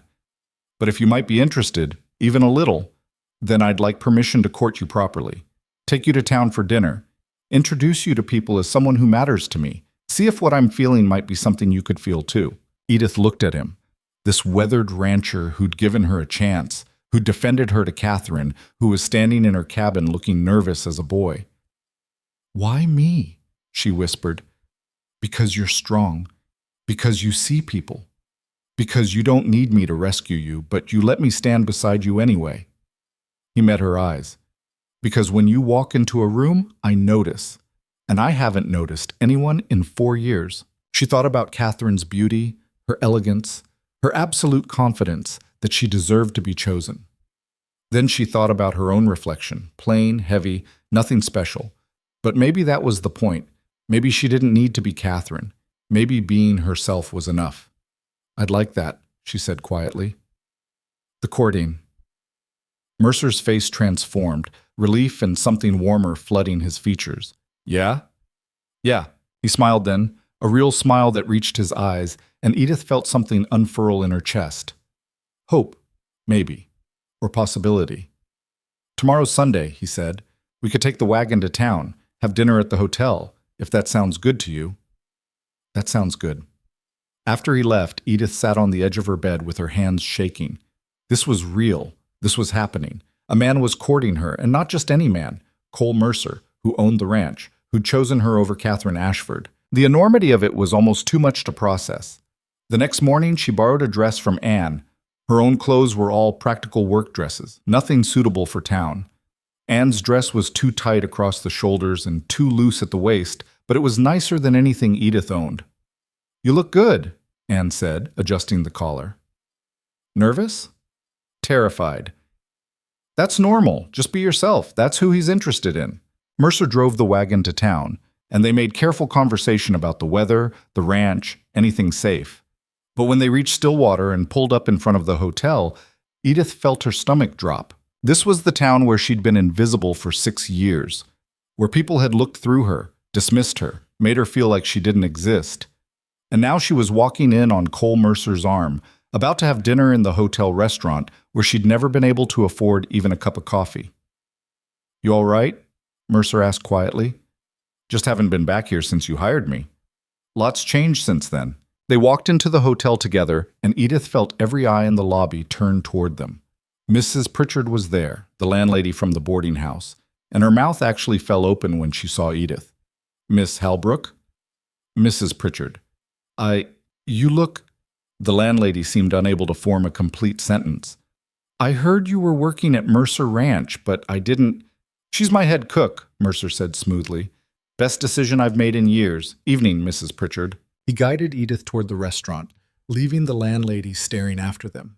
The restaurant was nicer than Edith had imagined.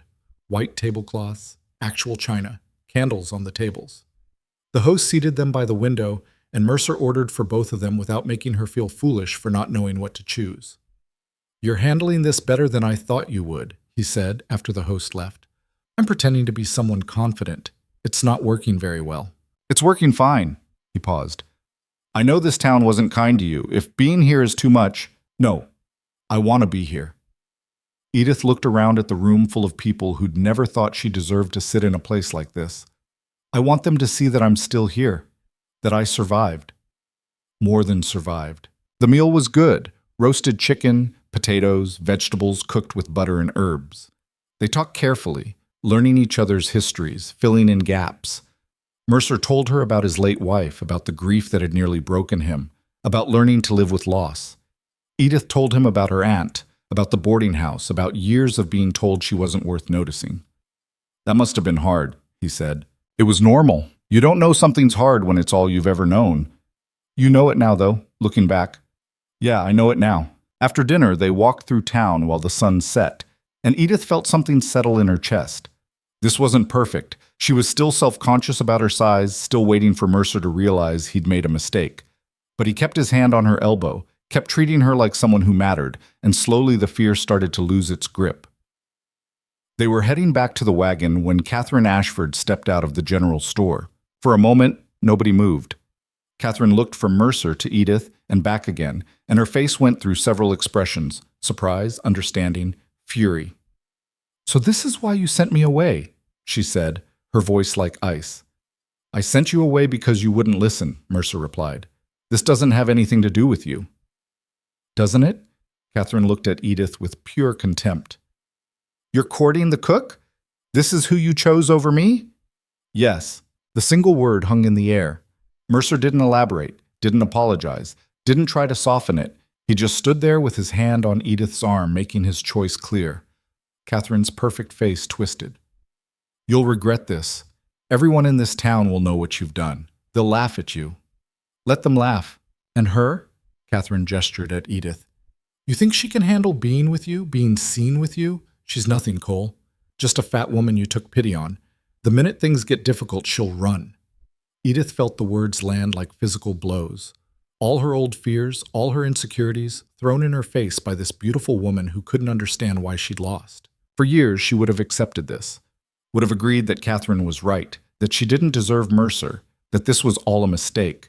But she'd spent 4 months in the mountains learning that she was stronger than anyone thought, that she could survive things that broke other people, that her worth wasn't determined by how she looked, but by what she did with what she had.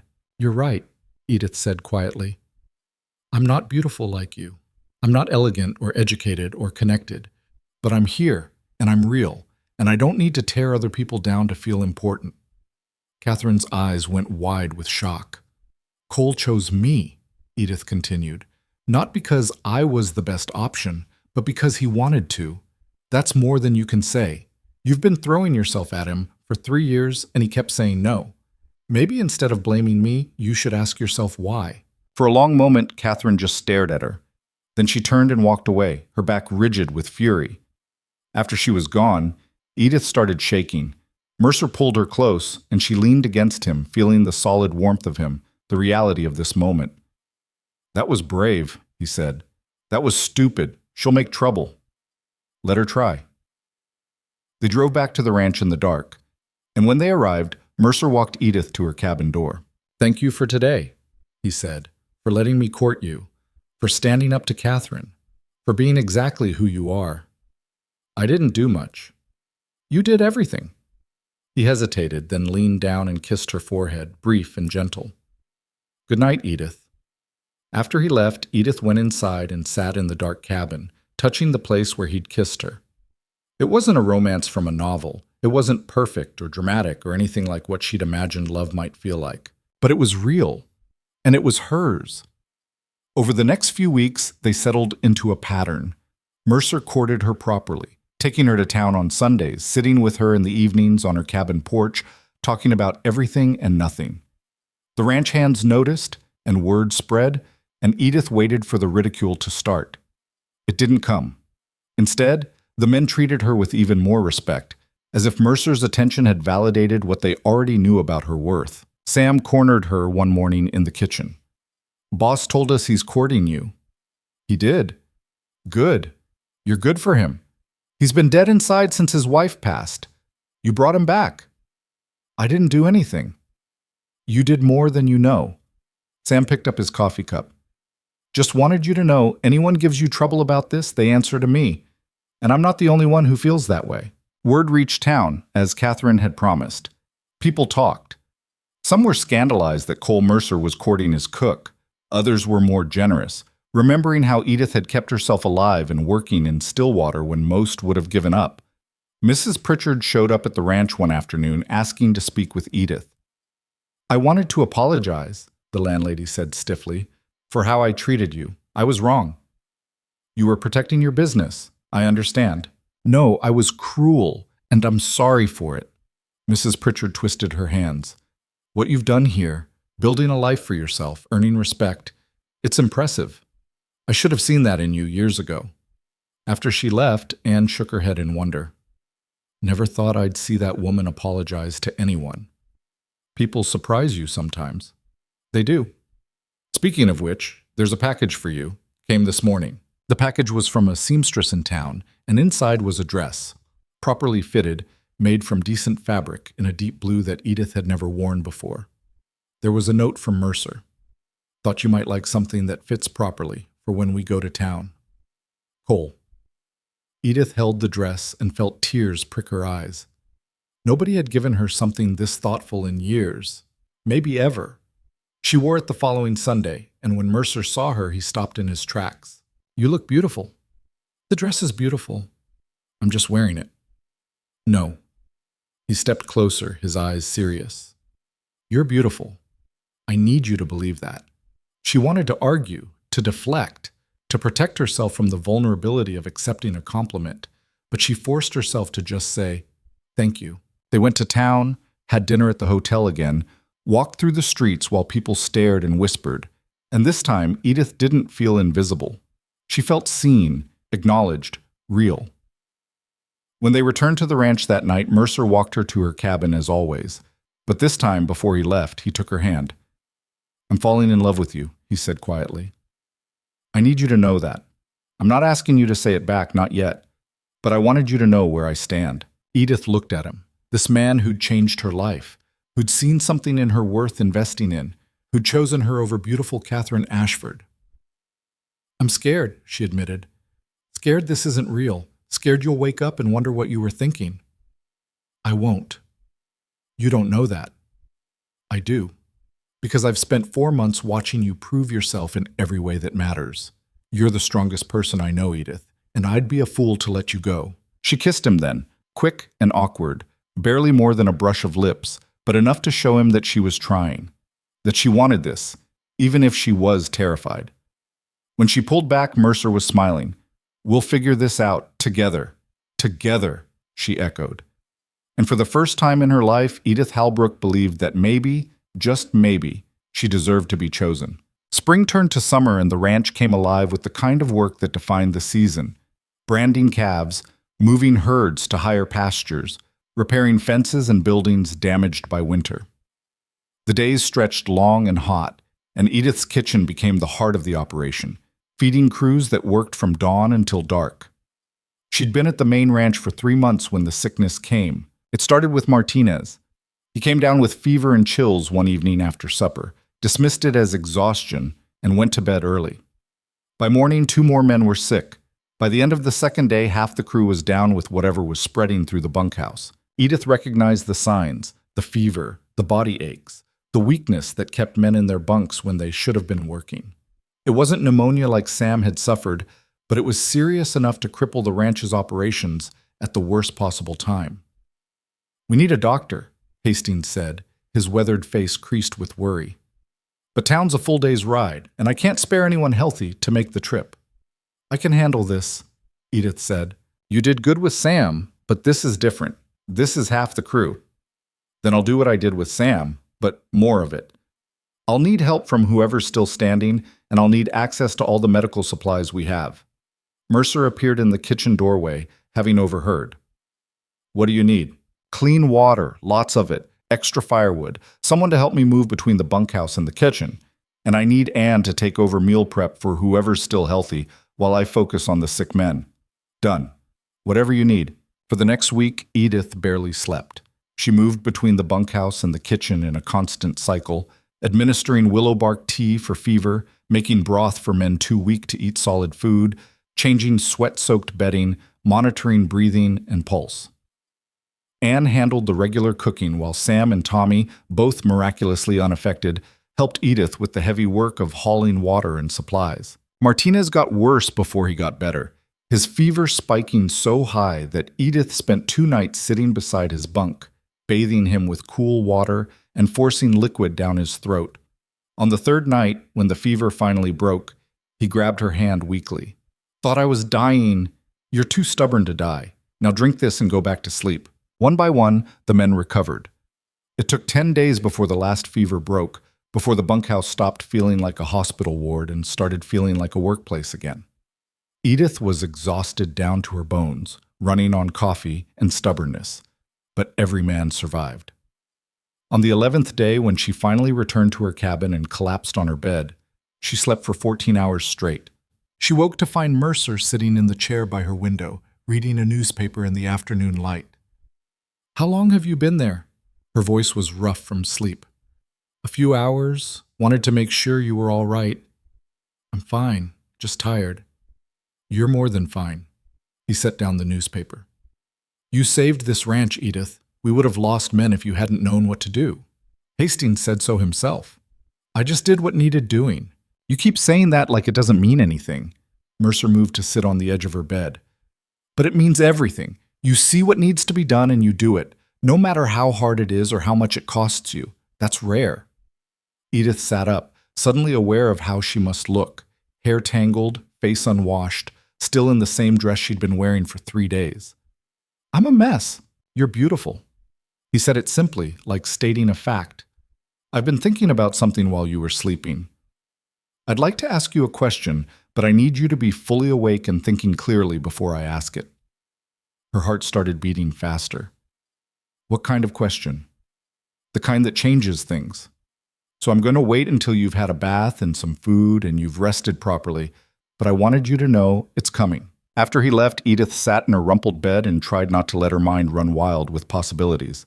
But she knew what kind of question changed things. There was only one question that mattered that much. She bathed, changed into a clean dress, ate the meal Anne had prepared, and tried to feel like herself again. But the anticipation sat under everything, making her jumpy and distracted. 2 days later, Mercer asked her to take a walk with him after supper. They headed toward the creek that ran through the property, following the water until they reached a spot where the land opened up and you could see the mountains in every direction. "My wife and I used to come here," Mercer said quietly. "When things got hard, when we needed to remember why we were doing this. The beauty helped." "It's lovely. She'd want me to be happy again. Took me a long time to believe that, but I do now." He turned to face Edith. "I'm happy with you. Happier than I've been in 4 years. And I'd like that to continue for the rest of my life, if you're willing." He pulled a ring from his pocket, simple gold, worn smooth with age. "This was my mother's. She wore it for 43 years. I'd like you to wear it now, if you'll marry me." Edith looked at the ring, then at Mercer, and felt all her old fears rise up like a tide. This couldn't be real. Men like him didn't marry women like her. She was still too heavy, still too plain, still too much of everything that made people turn away. But then she thought about the winter at the line camp, about standing up to Catherine, about saving Martinez and the others from the sickness. She thought about all the times she'd been told she wasn't enough, and all the times she'd proven them wrong just by refusing to quit. Maybe the trick wasn't becoming someone different. Maybe it was accepting that who she already was had always been enough. "Yes," she said, "I'll marry you." Mercer's face transformed with relief and joy. He slipped the ring on her finger. It was slightly too large, but he promised to have it sized, and pulled her into an embrace that felt like coming home. They were married 6 weeks later in the parlor of the ranch house, with Hastings as witness and the entire crew in attendance. Edith wore a dress that Anne helped her make, simple but well-fitted, in cream-colored fabric that didn't try to be something it wasn't. Mercer wore his best suit, and when he took her hand to speak his vows, his voice was steady and sure. "I promise to stand beside you, to respect your strength, and to build a life with you that honors what we've both survived to get here." Edith's vows were simpler. "I promise to stay, even when things get hard. I promise to see you, really see you, the way you've always seen me." After the brief ceremony, they had dinner in the ranch house, a feast that Edith had helped prepare the day before, refusing to let anyone else handle the cooking for her own wedding. The men ate and drank and told stories late into the night, and for once Edith sat among them not as the cook, but as the woman of the house, Mercer's wife, someone who belonged. Tommy, who'd turned 21 that summer, raised a glass and a toast. "To Mrs. Mercer, for saving our lives more times than we can count, and for reminding us that good food and a kind word can make any place feel like home." The men cheered, and Edith felt tears sting her eyes. These rough, difficult men who'd tested her and doubted her had become something like family. They'd learned to respect her, and in doing so, they'd taught her to respect herself. Late that night, after everyone had gone, Edith stood in the ranch house she now shared with Mercer and looked around at the rooms that had seemed so intimidating when she'd first arrived. They didn't intimidate her anymore. This was her home now, her life, built on her own terms through her own work. "You all right?" Mercer asked, coming to stand beside her. "Just thinking about how far I've come. A year ago I was living in a 10-foot room, invisible to everyone. Now I'm here." "You were never invisible. People just weren't looking properly." "Maybe. Or maybe I wasn't letting myself be seen." He put his arm around her shoulders. "What changed? You knocked on my door, and instead of expecting rejection, you offered possibility." She leaned against him. "I think that's what people need sometimes. Not to be fixed or saved, just to be given a chance to show what they're capable of." The summer passed into fall, and Edith settled into her new role. She still ran the kitchen, still fed the crew, but now she also managed the household. made decisions about supplies and operations, and found herself consulted on matters that had nothing to do with cooking. Mercer treated her as a true partner, asking her opinion on ranch business, respecting her judgment, sharing the weight of running the operation. It wasn't always smooth. They had disagreements, moments of friction, times when Edith's insecurity flared up or Mercer's grief made him distant. But they worked through it, learning to navigate marriage the way they'd learned everything else, through trial and effort, and refusing to quit. In October, Catherine Ashford made one final appearance. Edith was in the garden, harvesting the last of the vegetables before the first hard freeze, when a familiar voice spoke behind her.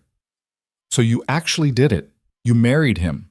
She turned to find Catherine standing at the garden gate, still beautiful, still elegant, but with something harder in her face than before. "I did. I came to see if it was true. If Cole really threw away everything we could have had for you." Catherine's voice was bitter. "I still don't understand it." "Neither did I at first, but I'm learning." "Learning what?"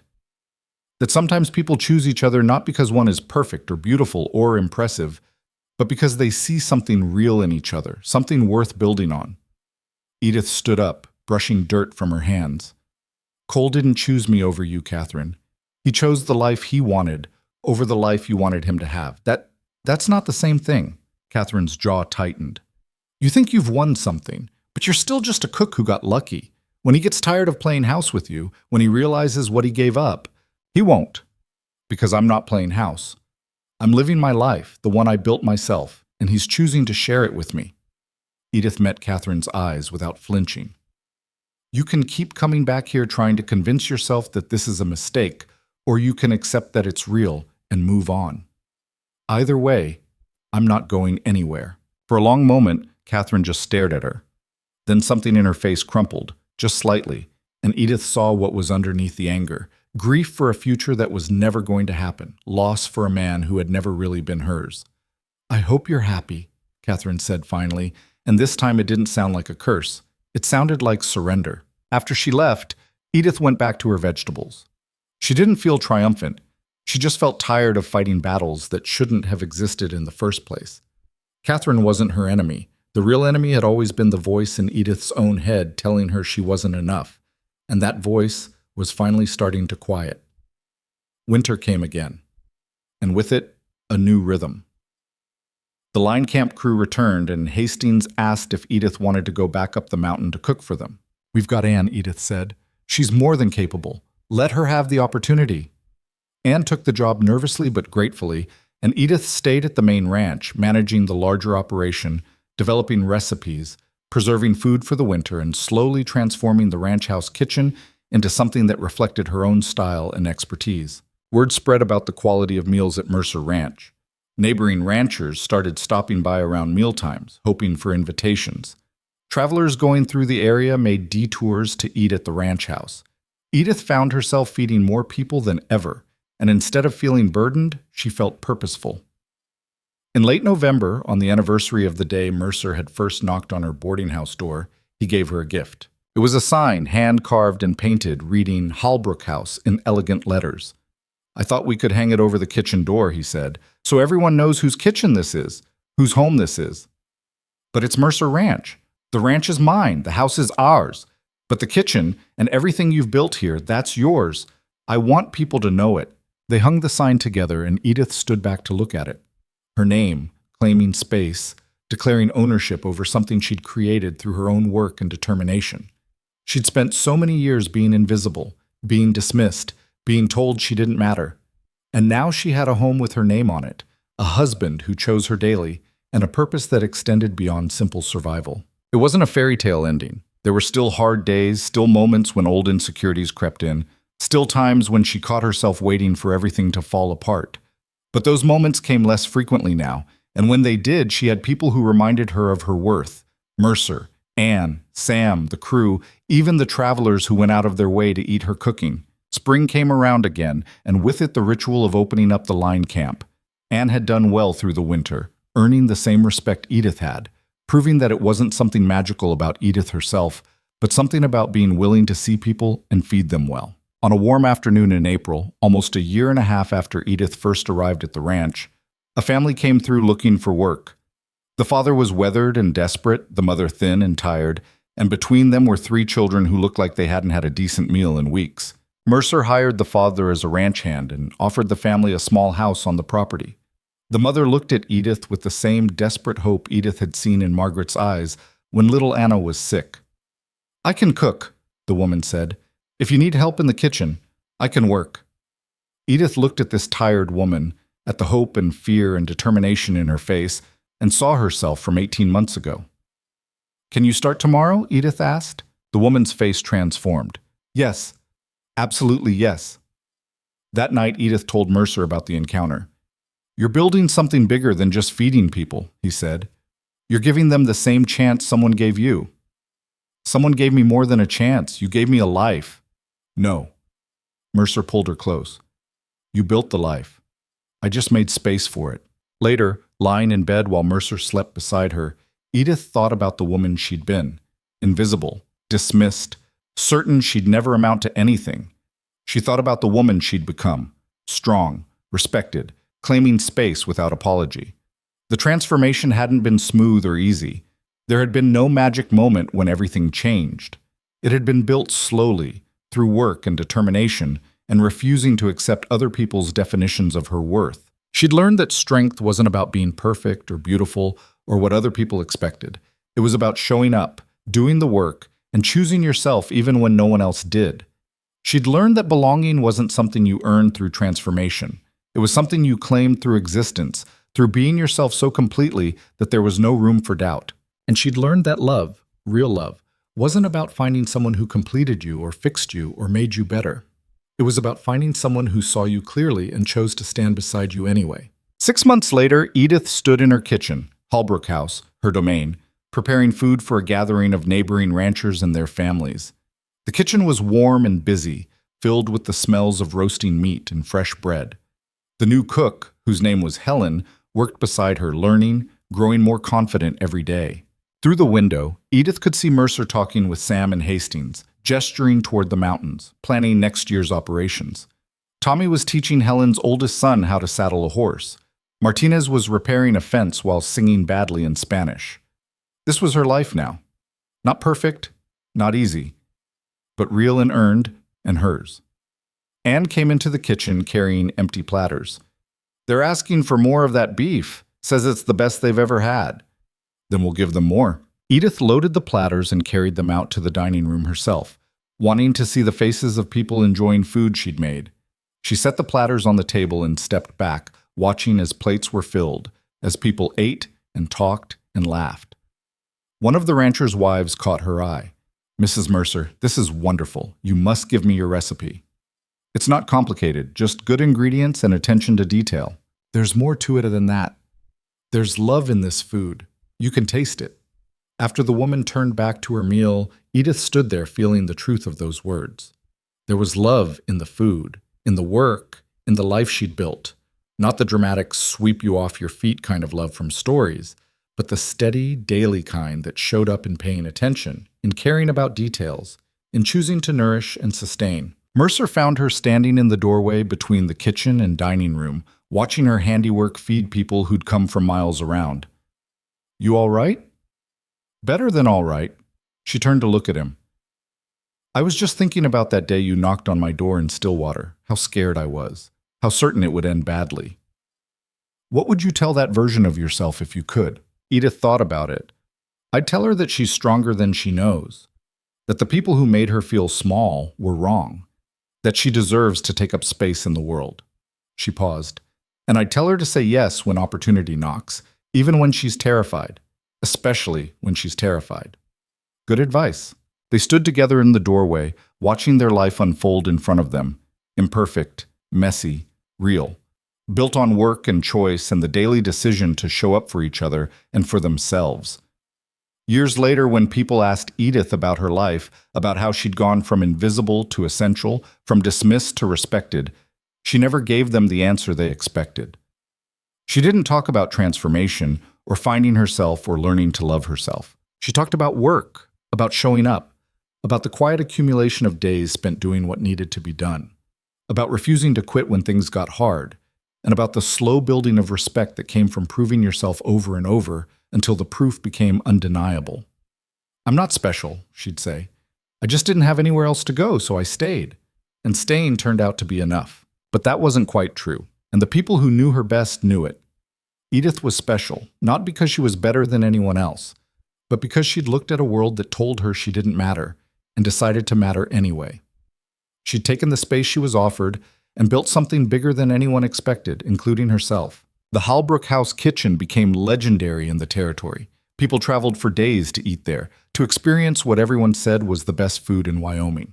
Edith trained other cooks, including Helen, who eventually took over the line camp operations permanently. She wrote down her recipes, developing a system that could be taught and replicated. The ranch thrived. Mercer expanded the operation, and Edith expanded the kitchen to match, feeding larger crews, handling more guests, building a reputation that extended far beyond the valley. But the best moments were still the quiet ones. Sunday mornings with Mercer, drinking coffee and watching the sun rise over the mountains. Teaching young cooks the difference between good food and great food. The letters she got from Margaret, updating her on Anna's growth, thanking her again for saving her daughter's life. On the 5-year anniversary of her arrival at Mercer Ranch, Edith stood in the same spot where Mercer had proposed, looking out at the mountains in every direction. Mercer came to stand beside her, gray in his beard now, but still solid, still steady. "You thinking about something specific, or just thinking?" "Just thinking about how different my life is now. How different I am." "You're not that different, you're just more yourself." "Maybe that's the same thing." They stood in comfortable silence, and Edith thought about the question she got asked most often by young women who came through the ranch, looking for work or opportunity, or just a chance to see what everyone was talking about. How did you do it? How did you go from nothing to this? The answer was both simple and impossibly complex. She'd done it by refusing to disappear, by working harder than anyone expected, by learning that her worth wasn't determined by what other people saw when they looked at her, but by what she knew about herself when she looked in the mirror. She'd done it by saying yes to Cole Mercer when he knocked on her door, even though she was terrified. She'd done it by choosing herself over and over until that choice became habit. And she'd done it by understanding, finally, that she'd always been enough. The only thing that changed was her willingness to believe it. As the sun set behind the mountains, painting the sky in shades of gold and purple, Edith Halbrook Mercer stood in the life she'd built and felt something she'd never felt before. Complete. Not because everything was perfect, but because she'd learned that perfection was a lie. Real life was messy and hard and required constant work. But it was also beautiful if you were willing to see it. And it was yours if you were willing to claim it. She'd claimed hers. And that made all the difference.